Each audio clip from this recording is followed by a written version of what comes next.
The universe was supposed to be empty, a vast and silent graveyard of spent stars and cold dust. And for the most part, it was. Dr. Eris Thorne had dedicated his life to that emptiness, chasing ghosts in the static between worlds. His peers in the Terran Confederacy called his obsession Thorne's Folly, a career-killing hunt for phantom echoes, theoretical energy signatures left by a human civilization that predated the Great Diaspora. The official record was clear: humanity had been born on Earth, crawled into its solar system, and then leaped to the stars in a single, explosive expansion. There was no firstborn civilization, no lost golden age. There was only the hard, gritty present and the cold, empty past. Eris, however, believed the universe kept its secrets well, and he was a patient man. His vessel, the Stargazer, was a testament to that patience. A patched-together survey ship, funded by the inheritance of a wealthy believer and staffed by a crew who were either as mad as he was or simply had nowhere else to go. They were chasing a particularly vibrant echo, a whisper on the edge of the Perseus arm that hummed with a frequency so ancient, so pure, that Eris felt it in his bones.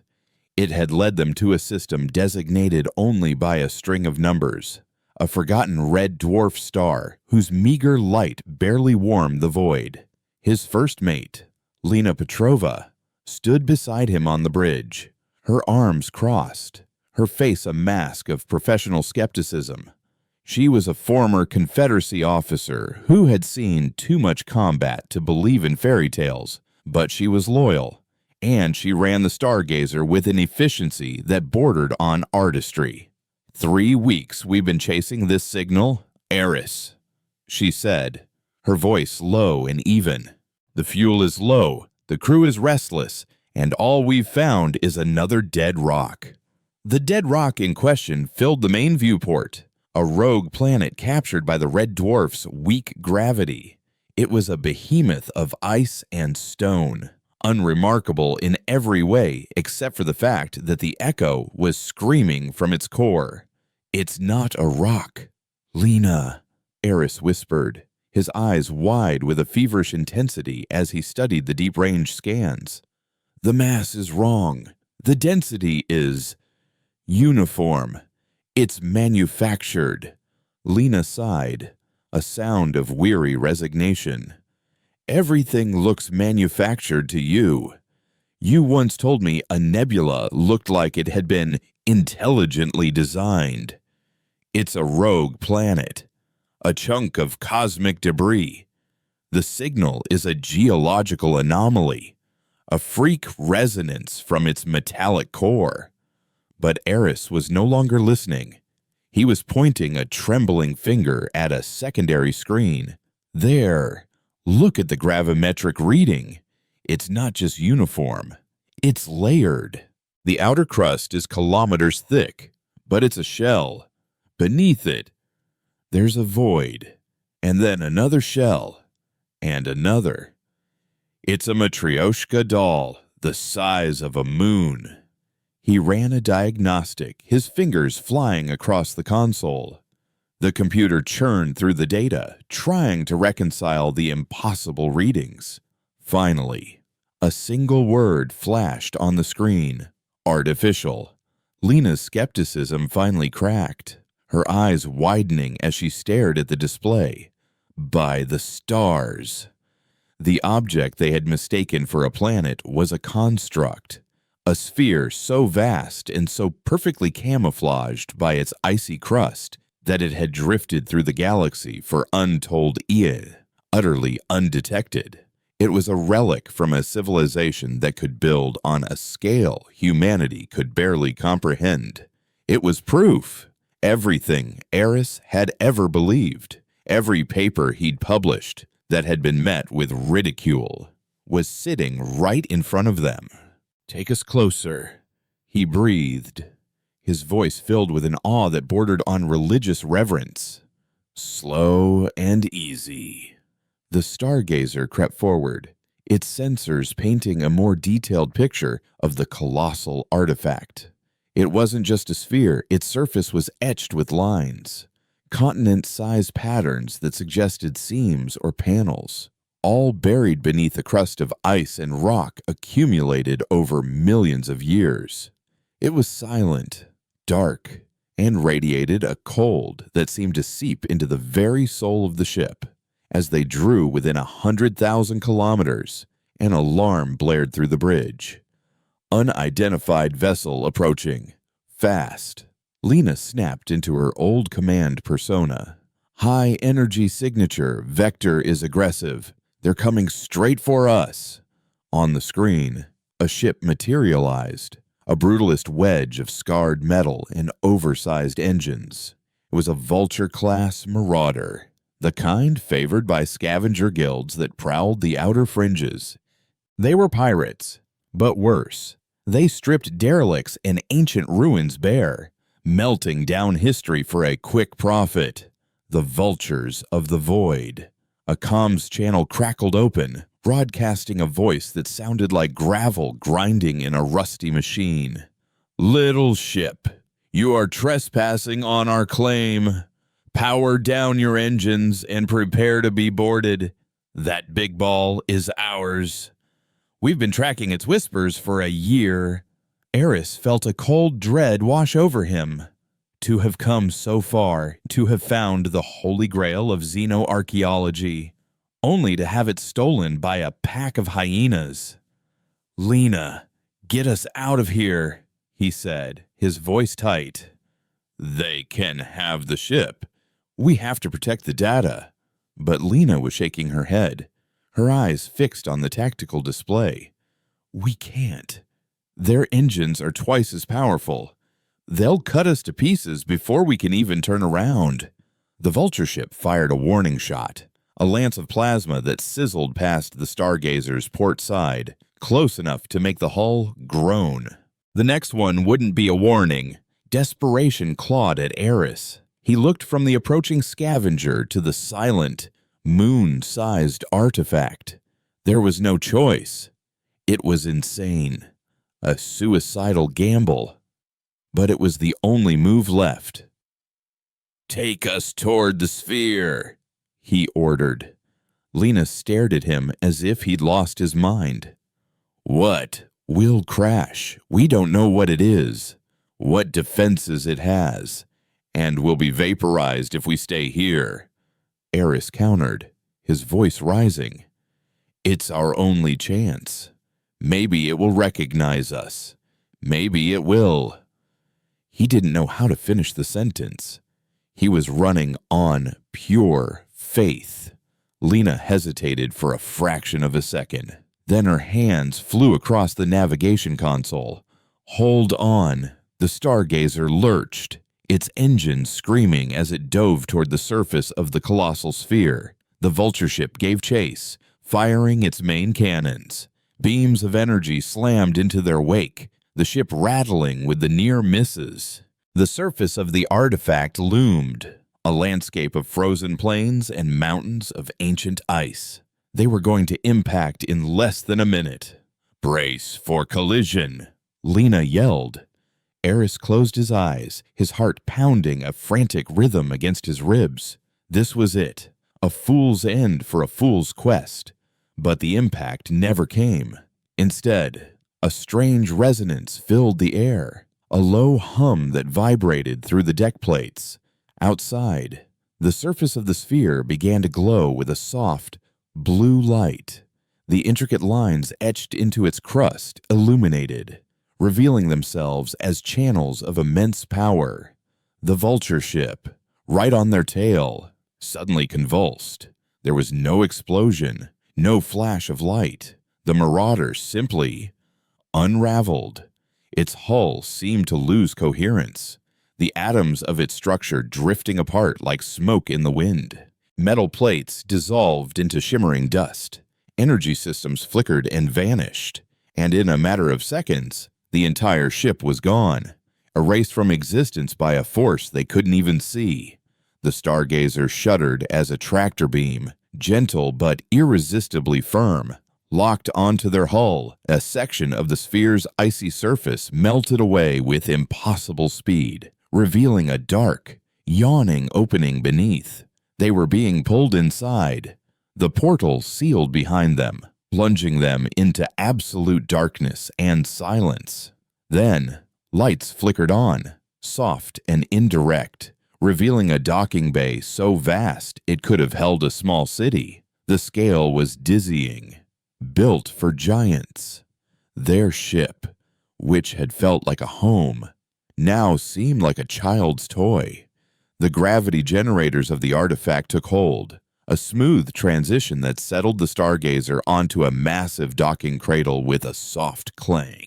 Then, silence again. A deep, profound silence that felt ancient and heavy, the silence of a tomb. For a long moment, no one on the bridge moved or spoke.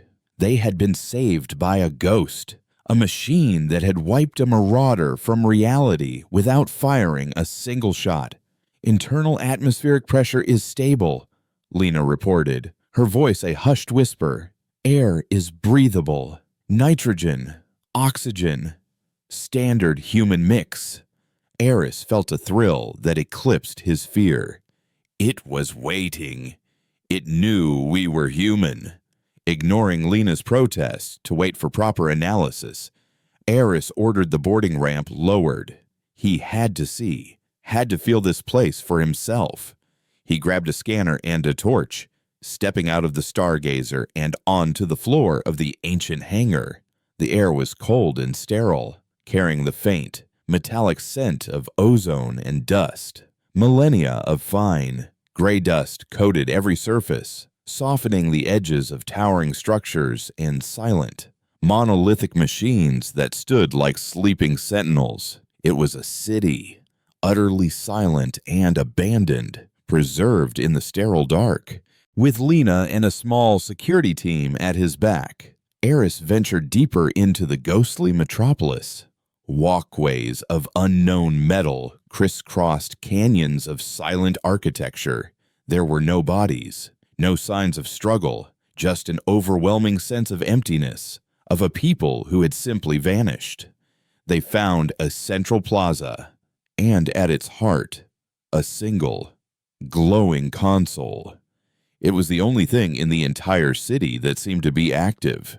As Eris approached, it flickered to life, a holographic image of a man materializing in the air above it. He was human, but of a type Eris had never seen. His features were sharp and severe, his eyes holding a weariness that seemed older than the stars themselves. He wore a simple, form-fitting gray tunic, and when he spoke, his voice was not a recording, but a living presence in the room, imbued with a sorrow that was achingly real. "We are the firstborn," the man said, his gaze seeming to pierce through time itself, looking directly at Eris. "We built this cradle, this sanctuary, not to protect ourselves from the void, but to protect the void from what we became." Eris felt the blood drain from his face. This was not the triumphant message he had dreamed of. This was a confession. "Our science outpaced our wisdom." The hologram continued, a deep pain lacing his words. "We sought to master reality itself, to rewrite the fundamental laws of the universe. We succeeded, and in our arrogance, we awoke something that should have been left sleeping, a law of nature, an antibody of the cosmos that rises to correct such trespasses. We could not defeat it, for it was not an enemy. It was a consequence." The man looked down, as if at his own hands. "We could not allow our sin to poison the new galaxies, so we ran within the created the silence, a vow of technological regression, and scattered our children to the stars, seeding them on primitive worlds like Earth, with their memories wiped clean. We left them a chance to grow again, to learn wisdom before they learned power." He looked up again, his eyes locking with Eris's. "This cradle is our final tomb, our last resort. It holds the last of us. in a sleep from which we pray we never awaken. If you are hearing this, you have broken the seals. You have led the consequence back to our door. You must not wake the sleeper. You must not ring the bell of awakening. The silence must be kept. The holographic image faded, leaving behind only his final, desperate plea. But it was too late. As his words echoed in the cavernous space, a new sound began, a deep, resonant hum that vibrated up from the floor, through the soles of their boots, and into their bones. Across the vast city, lights began to glow. On the far side of the plaza, a set of doors, each one the size of a skyscraper, began to grind open, revealing not a room but an abyss of pure, terrifying darkness. From within that darkness, something stirred. They hadn't just found a lost chapter of human history. They had opened a tomb, and in doing so, they had rung a dinner bell for the devil. The sleeper was waking up. The low hum was no longer just a sound, it was a physical pressure, a presence that vibrated in their teeth and made the air feel thick as water. It was the sound of a god clearing his throat. From the abyssal darkness behind the skyscraper-sized doors, the sleeper began to emerge, and it was nothing like they could have ever imagined. It was not a creature of flesh or a machine of metal, but a living wound in reality. A fractal cascade of light and shadow unfolded into the vast plaza. A geometric impossibility that seemed to occupy more space than the city itself. It was a storm of silent lightning, a river of liquid starlight, and at its heart was a perfect, terrifying emptiness. A void that was not black, but a pure, colorless absence. The architecture of the city warped in its presence. Monolithic towers seemed to bend and ripple as if seen through a heat haze, and the very floor beneath their feet felt unstable, shifting between solid and ephemeral. The security team, two hardened veterans of corporate wars on the outer colonies, were paralyzed, their rifles hanging uselessly in their hands. Their training had prepared them for pirates and alien fauna, not for the laws of physics having a nervous breakdown. Lena grabbed Eris's arm, her grip like iron. "Eris, we are leaving. Now!" Her voice was a low, urgent command, cutting through the awestruck terror that had seized him. But Eris couldn't move. He was transfixed, his mind reeling, trying to catalog the impossible. His scanner was screaming with nonsensical data, reporting infinite energy readings and negative mass. "Don't you see?" "Lena," he whispered, his eyes reflecting the shifting chaos of the sleeper. "This is it. This is everything. This is them." He raised his scanner, a futile gesture against the sheer scale of the phenomenon. As he did, the sleeper reacted. The chaotic storm of light and energy pulsed, and a wave of something that was neither sound nor light washed over them. It was pure information, a torrent of raw data that bypassed their senses and poured directly into their minds. Eris cried out, stumbling backward as a billion years of history slammed into his consciousness. He saw galaxies born and die in the blink of an eye. He witnessed the firstborn, godlike in their power, shaping stars as if they were clay, folding space-time to build their impossible cities. He felt their pride, an Everest of hubris that dwarfed their own sun. Then came the fall. He saw them breach a final wall, a fundamental law of the cosmos that was meant to remain untouched, and he saw the universe's response. He saw the erasure for the first time, not as a fleet or an enemy, but as a creeping stain of nothingness that spread from star to star, silencing everything it touched. He felt the firstborn's terror, a primal, soul-shattering fear as their godlike creations were unmade, their star-spanning empire simply ceasing to be. He understood, in that horrifying instant, that they hadn't run from a war. They had run from a correction, a universal immune response to the infection of their existence. Lena was on one knee, her hands pressed to her temples, gritting her teeth against the psychic onslaught. She was a soldier, her mind disciplined and shielded, but the flood of alien memories was a battering ram against her defenses. She saw fleets of world-sized ships like the Cradle, not fighting, but executing a desperate, scorched earth retreat, erasing their own histories, destroying their own beacons, and finally, seeding their DNA on 1,000 primitive worlds, hoping one might grow in the silence they left behind. She felt their final act, the gathering of their greatest minds, their consciousnesses uploaded and woven together into a single gestalt entity, the sleeper, a living library of their knowledge and their sin. Put to sleep in the hope that the erasure would pass them by, the mental torrent subsided, leaving them gasping on the dusty floor of the plaza. The silence of the city once again broken only by the deep, resonant thrum of the now fully awakened sleeper. It hovered before them, a universe of contained power, watching them with an intelligence that was ancient and utterly alien. "Back to the ship," Lena managed to say, her voice ragged. She pushed herself to her feet, helping one of the day's security officers up. "That's an order. We are getting out of this tomb. This time." Eris didn't argue. The joyous thrill of discovery had been scoured from him, replaced by the cold, hard terror of understanding. He had spent his life chasing a myth, only to find that the myth was a cautionary tale written in the blood of galaxies. They scrambled back through the silent, echoing city, the sleeper a constant, shimmering presence at their backs. It didn't follow, but they could feel its attention on them, a weight against their minds. As they reached the hangar, Eris's personal comm unit, linked to the Stargazer's long-range sensors, chimed with an alert from the crewman left on bridge duty. "Dr. Thorne, Lena, you need to see this." The voice was strained, laced with disbelief.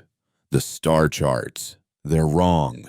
They clambered up the ramp and sealed the airlock, the familiar hum of their own ship a feeble comfort. On the bridge, the main viewport was still focused on the interior of the Cradle, but Lena immediately switched it to the external sensors, displaying a star map of the surrounding sector, a vast, circular patch of the Perseus Arm, a region spanning dozens of light years and encompassing hundreds of stars, was simply gone. It wasn't a nebula obscuring the view or a sensor malfunction. It was a hole in the universe, a patch of absolute, featureless black where stars and worlds had been moments before. The vulture ship hadn't been destroyed. It had been located in the opening moments of a cosmic deletion. The bell of awakening had been rung, and the erasure had answered. It was already here. "It's hunting the signal," Eris said, his voice hollow as he stared at the hole in space. "The sleeper's awakening. It's a flare in the dark. And the erasure is coming to put it out. To put us out." Lena's face was grim, her mind racing through tactical scenarios, each one more hopeless than the last. "Can we shut it down?" "Put it back to sleep," how Eris shot back, a frantic edge to his voice. "We barely understand what it is. It's the unified consciousness of a civilization that treated physics like a suggestion. Touching it would be like a microbe trying to perform brain surgery on a human." His despair gave way to a flicker of his old obsessive fire. "But it holds their knowledge. Lena knows what the erasure is. It might know how to stop it, or how to hide from it. The hologram called this place a sanctuary. Maybe it can protect us." "It's not a sanctuary. It's bait," Lena countered, her voice sharp as steel. "Its very existence is the threat. Our only duty now is to our crew, and maybe, just maybe, to warning the Confederacy. If we can outrun that nothingness." Their argument was cut short as the sleeper acted once more. Inside the hangar, The colossal entity projected a beam of soft, coherent light. It didn't strike the stargazer, but instead painted a path on the floor, a shimmering line that led away from the docking bay and deeper into the heart of the cradle, toward a destination hidden in the city's core. A new message bloomed in their minds, not a flood of chaotic memories this time, but a single, clear concept, a feeling of invitation. It was an offer of knowledge, a choice. Flee into a universe that was now being actively unmade, a tiny ship against an encroaching void, or follow the path to the heart of the sleeper, to the source of its power, and understand the full, terrifying truth of what their ancestors had unleashed. As the choice hung in the air between them, the entire cradle shuddered violently, a deep, structural groan that spoke of unimaginable stress. Red alerts flashed across the bridge of the stargazer. Hull integrity failure. No, that's not right, the bridge officer stammered. The cradle itself, the hangar wall, it's dissolving. Lena and Eris looked at the viewport. At the far end of the vast hangar, the thick metal wall was beginning to fray, not breaking or cracking, but slowly losing its substance, the edges becoming translucent and fading away into nothing. The erasure wasn't just outside anymore. It had breached the sanctuary. The tomb was being unmade around them, the final legacy of the firstborn being wiped from existence. The glowing path on the floor pulsed, a silent, urgent invitation. The sleeper was offering them one last chance, not just for answers, but for survival. They had seconds to decide to run from the ghost, or to follow it deeper into the grave. The ship is a cage. Lena's voice cut through the chaos, sharp and absolute. Her tactical mind, honed in a dozen desperate firefights, saw the truth instantly. To stay on the stargazer was to wait for the cage to dissolve around them. She looked at the two shell-shocked security officers, their faces pale masks of terror. You two, with us. We're moving. She didn't wait for an answer, grabbing Eris by the arm and pulling him toward the ramp. He stumbled after her, his mind still reeling from the psychic blowback, his gaze fixed on the shimmering invitation ahead. The choice had been made for them. To flee was to be unmade. To go forward was to face the ghost. They stepped off the ramp and onto the glowing path, a bridge of solid light that pulsed with a gentle rhythmic beat, like a tranquil heartbeat in the heart of a dying god. The moment their boots touched its surface, the world outside the path began to break down at an accelerated rate.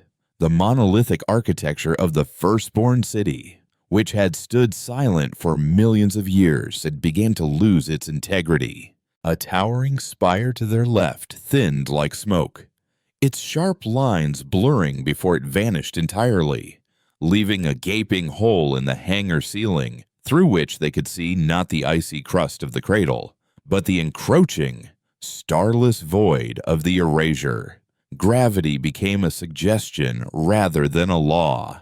One of the security officers cried out as the floor to his right simply ceased to be, revealing a vertiginous drop into the cradle's lower levels, a chasm that was itself being eaten away by the encroaching nothingness. "Keep your eyes on the path," Lena barked, her voice a lifeline in the sea of unreality. "Don't look anywhere else. The path is the only thing that's real anymore." It was a walk through a nightmare. They were traversing a memory that was actively being forgotten. Echoes of the firstborn flickered at the edge of their vision, luminous. Spectral figures gliding through corridors that no longer existed, their silent conversations dissipating like mist.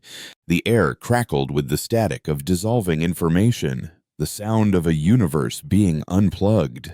Eris, his terror now mingling with the scholar's morbid curiosity, held his scanner aloft.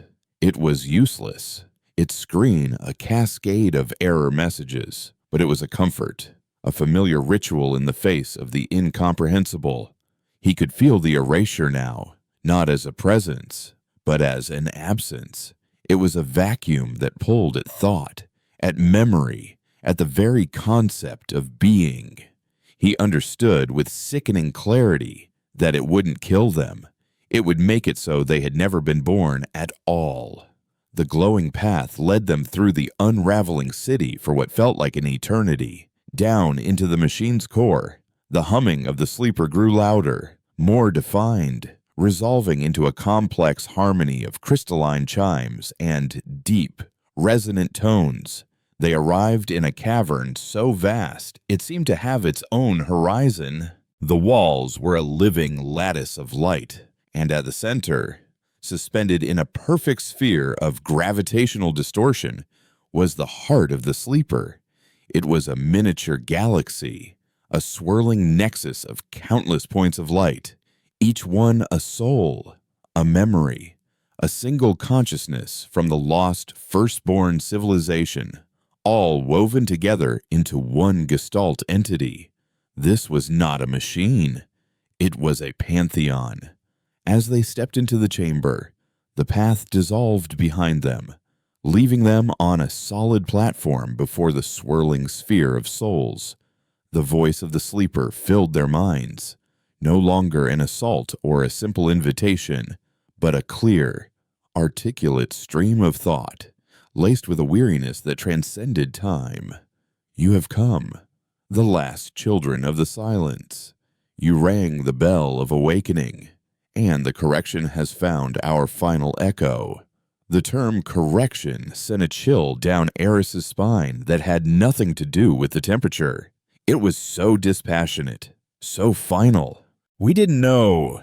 Eris projected his thoughts, a clumsy, tumbling effort compared to the sleeper's effortless clarity. What is it this? Correction. The sphere of light pulsed. It is not a what. It is an is. A fundamental principle of the cosmos you have yet to rediscover. We, the firstborn, in our hubris, did not simply break a law of physics. We tore the canvas of existence. We found a way to edit the source code of reality, to impose our will upon its very structure. The correction does not destroy. It mends. We are the flaw in the pattern, the wound it seeks to close. Anything born of our altered reality, anything that carries our signature, is an error to be deleted. Lena's mind, always practically, cut through the metaphysics. Can you fight at this place, this cradle? It wiped out that maraudership. It has defenses. A wave of profound sorrow emanated from the sleeper. That was a reflex of the outer shell, an act of localized unmaking to protect the tomb. One cannot fight the tide by throwing a bucket of water at it. This cradle was never a fortress. It was a seed, a reality anchor. It was designed not to fight the correction, but to project a stable existence, a pocket of our own physical laws that could overwrite the flaw, to weave a new patch onto the canvas of the universe. A desperate hope surged in Eris. Then do it. Activate the anchor. Save us. Save this place. The nexus of souls seemed to dim for a moment, the collective weight of its failure pressing down on them. The engine requires a heart, a pilot. I am a memory, a ghost in the machine. I am the sum of a civilization that failed, a recording of the sin. My very nature is the flaw the correction seeks. I can guide the process and I can provide the knowledge, but I cannot be the catalyst. For the anchor to activate, it requires a new core, a living biological consciousness, born of the great silence, untainted by our original trespass. A mind that the universe does not see as a wound. The implication settled over them with the weight of a dying star. The sleeper was a map, not a driver. It needed one of them. One of you must become the heart of the anchor.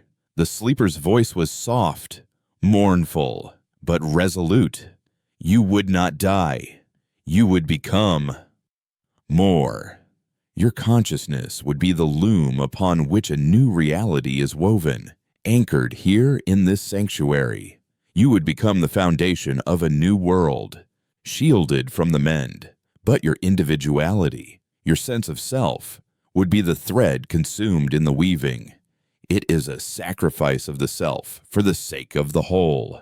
As it spoke, the chamber around them began to flicker. The far wall dissolved, and for a terrifying second, they saw the stargazer in the distant hangar, its hull being flayed away into nothingness, layer by layer.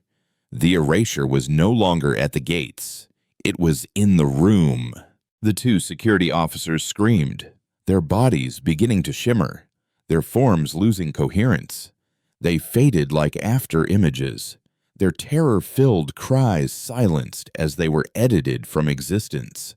The sleeper focused its power, a shield of pure thought snapping into place around Eris and Lena, holding the encroaching void at bay.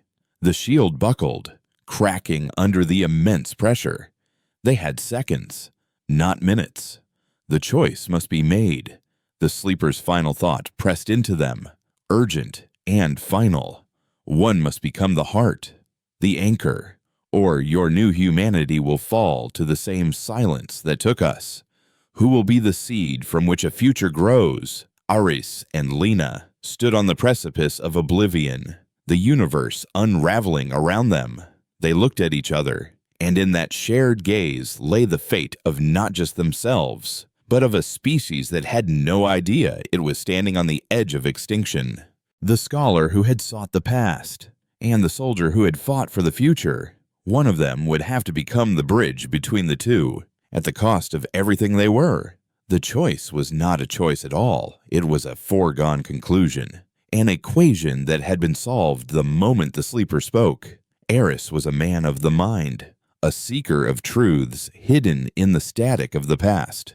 Lena was a woman of action, a shield for the innocent against the horrors of the present. He saw the universe as a text to be read. She saw it as a battleground to be held. In the face of an existential threat, the soldier acts while the scholar records. Lena stepped forward without a moment's hesitation, her boots making a soft, final sound on the platform. Lena, no, Eris reached for her, his hand closing on empty air as she moved beyond his grasp. She didn't turn back, but her thoughts, clear and sharp as a shard of glass, met his in the space between them. This is what I do.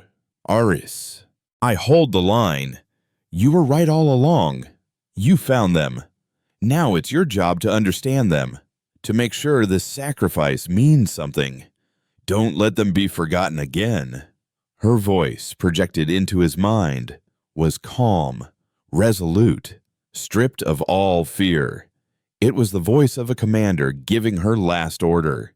She stood before the swirling galaxy of soul, a lone, solid figure against a storm of light.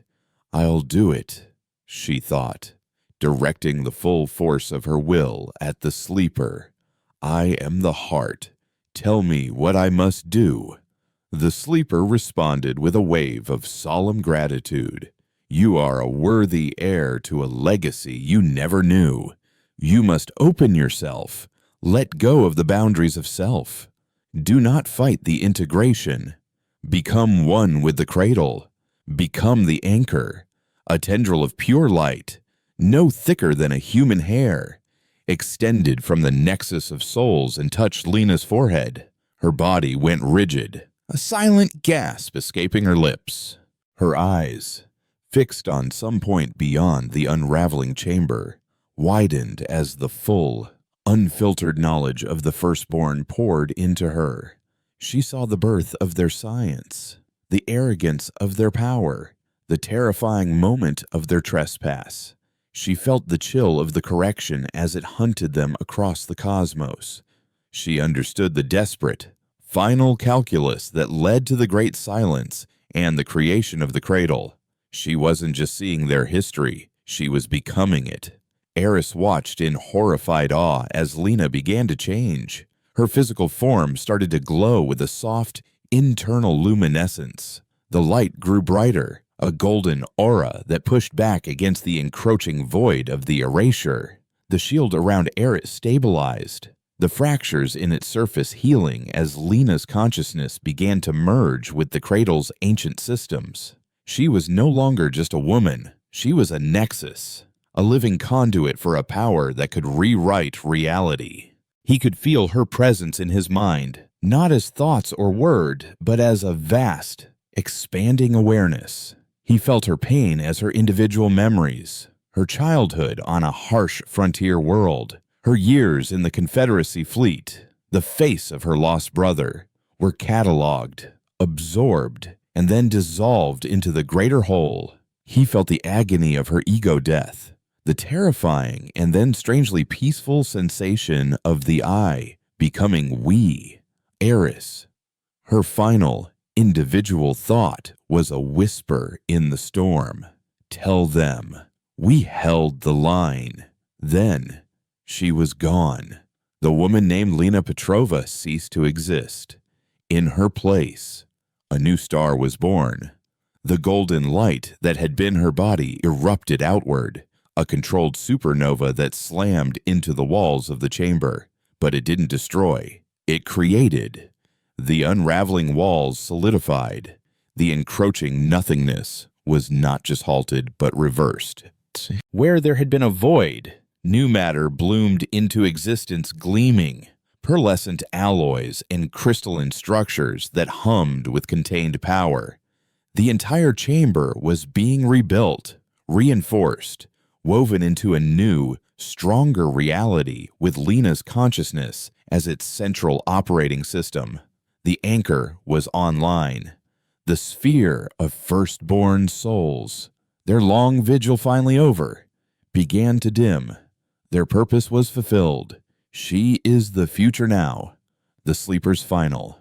Collective thought was a sigh of relief that echoed across 1,000,000 years. Our memory is now her strength. Our failure is now her wisdom. The silence is broken, but the song is new. Listen for it. The points of light that made up the nexus faded one by one, like stars going out at dawn, until only Eris was left, standing in a chamber that was both a tomb and a womb, utterly alone. The silence that followed was different. It was not the dead, sterile silence of the abandoned city, nor the terrifying, hungry silence of the erasure. It was a silence filled with potential, the quiet hum of an engine waiting for its command.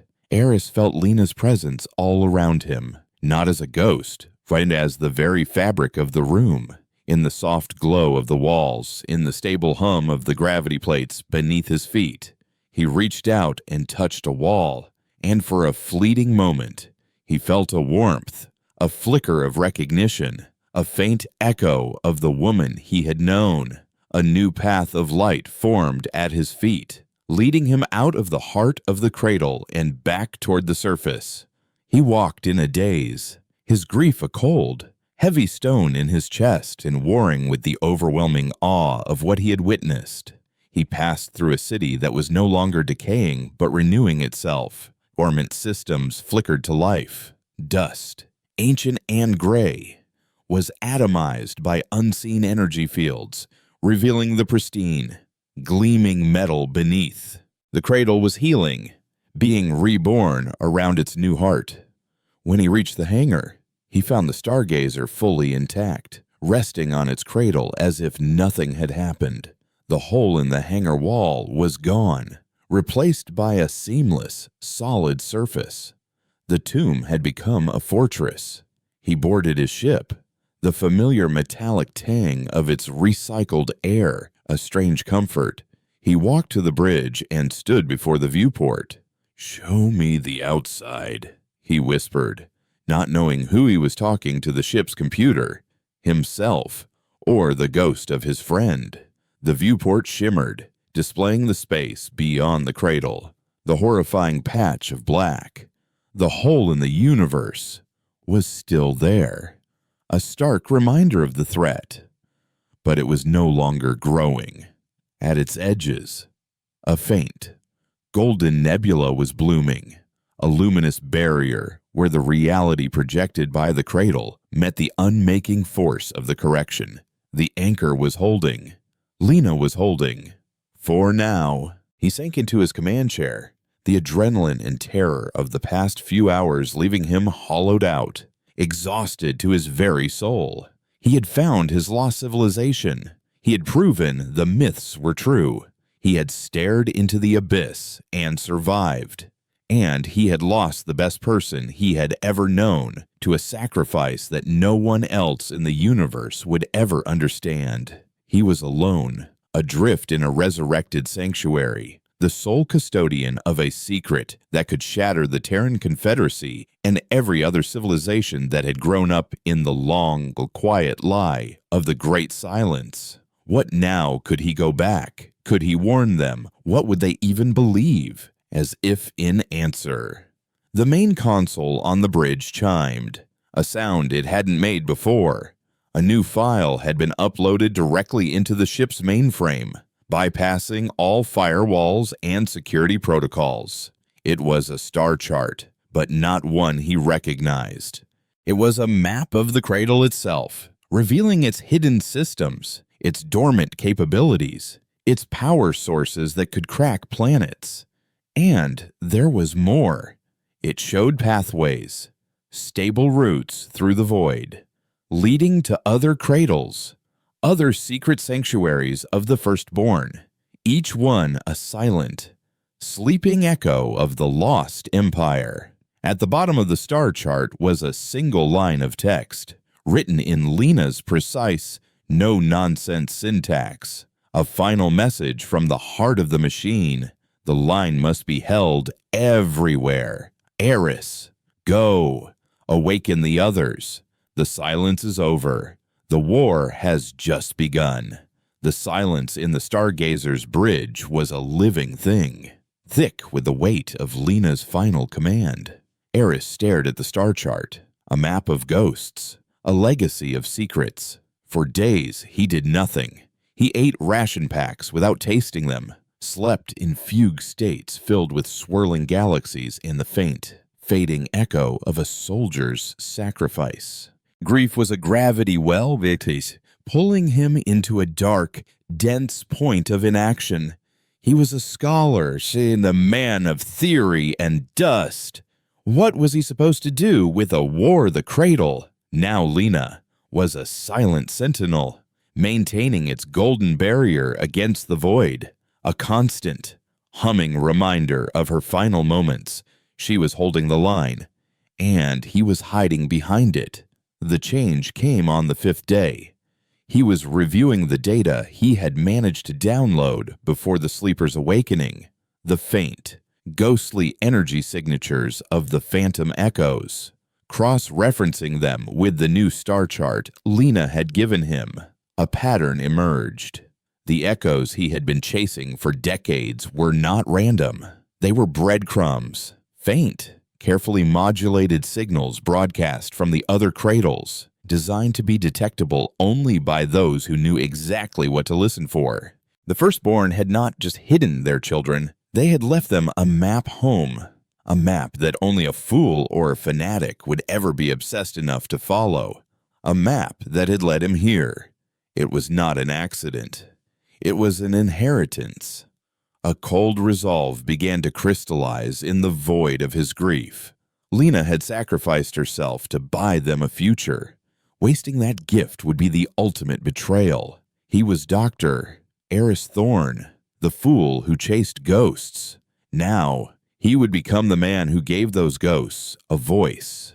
His hands moved across the controls, his movements still stiff but gaining their old, familiar confidence.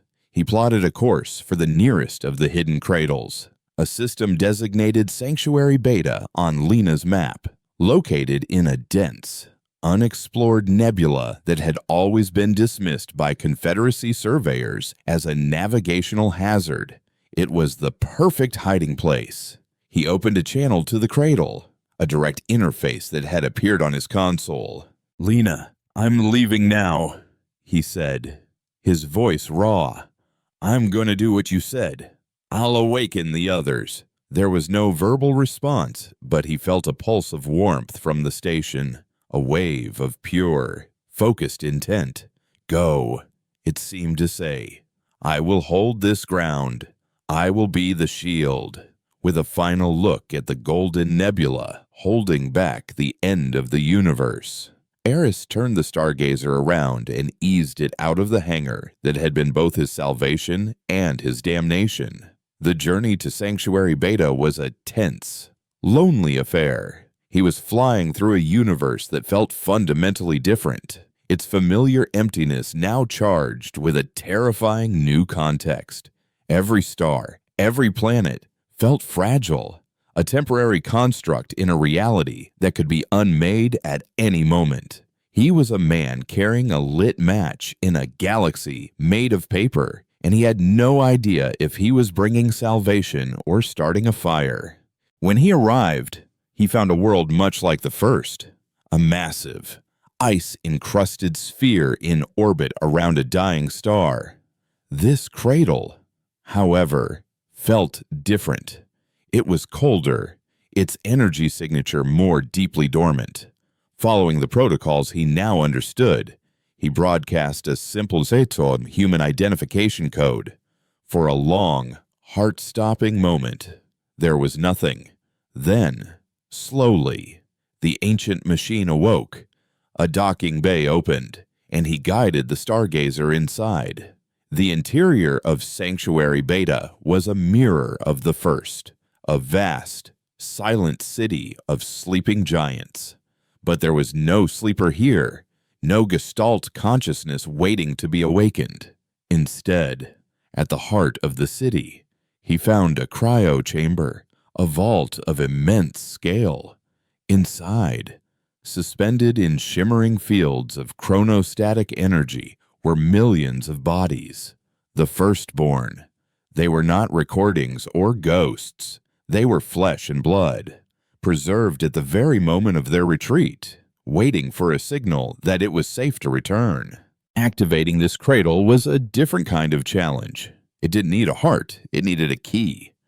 Using the knowledge gleaned from the first sleeper and guided by faint, intuitive whispers he now recognized as Lena's influence reaching him across the stars.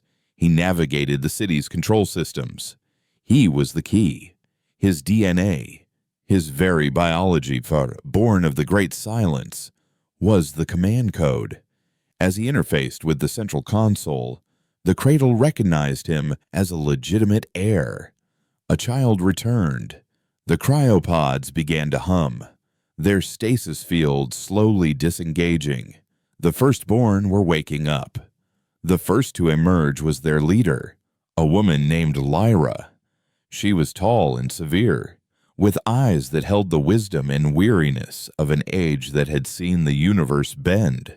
When Iris told her everything of the stargazer, the vulture, the sleeper, the correction, and of Lena's sacrifice, she listened with a profound, sorrowful stillness.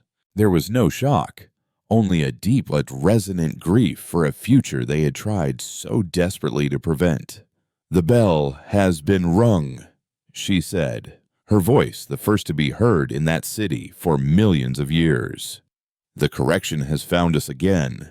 The child has paid for the sins of the father." She looked at Ere, her ancient eyes seeing not a primitive descendant, but the last hope of her people.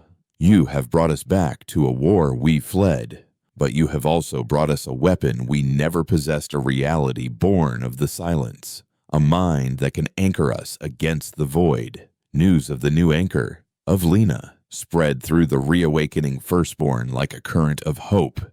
They were a people on the verge of extinction, but they were not broken. They were engineers of reality, builders of worlds. Now they had a cause, a shield, and a direction. The great forges of Sanctuary Beta, dormant for eons, roared back to life. Ancient shipyard, designed to build vessels the size of moons, began to glow with renewed power. The firstborn were rearming, Aris became their bridge, their link to the new humanity. He taught them of the Confederacy, of the other alien empires, of the shape of the galaxy they had woken up to. In turn, they gave him a true education. He walked through their living archives, saw the full, unvarnished history of their rise and fall, and began to understand the true nature of the correction. It was not malicious. It was a balancing force. The firstborn had created a paradox, a wound in causality, and the universe was simply trying to heal itself. Their only hope for survival was not to defeat it, but to convince the universe that they were no longer a sickness.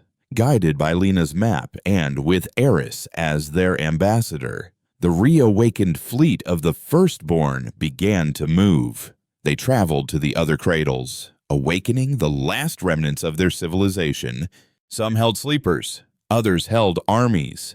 Each sanctuary that awoke became another point of light in the darkness, another fortress in a war fought against the concept of erasure itself. The final scene of the first chapter of this new war took place back where it all began, at Sanctuary Alpha, Lena's cradle. A fleet of firstborn ships, vessels of impossible grace and power, emerged from hyperspace to see the Golden Nebula.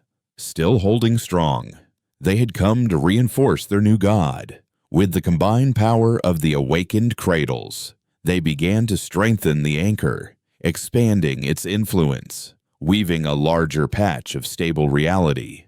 Eris stood on the bridge of Lyra's flagship, the Event Horizon, watching the fleet work. He was no longer just a scholar. He was an envoy, a catalyst, a figure of prophecy to a people older than his own species. He looked out at the golden shield wall, and he sent his own thought across the void. "We're here, Lena. We're holding the line with you." A wave of warmth, of pride, of unwavering resolve washed back over him. And for the first time, he heard a new voice mingled with hers, a chorus of billions from a time long past, now united with a singular new purpose. The silence was over. Humanity, both the old and the new, had been reunited by the precipice of its own extinction. The war against nothingness had begun, and at its heart, a woman who had once been a soldier now stood as the anchor of a universe, her sacrifice not an ending, but the dawn of a new, terrifying, and magnificent age.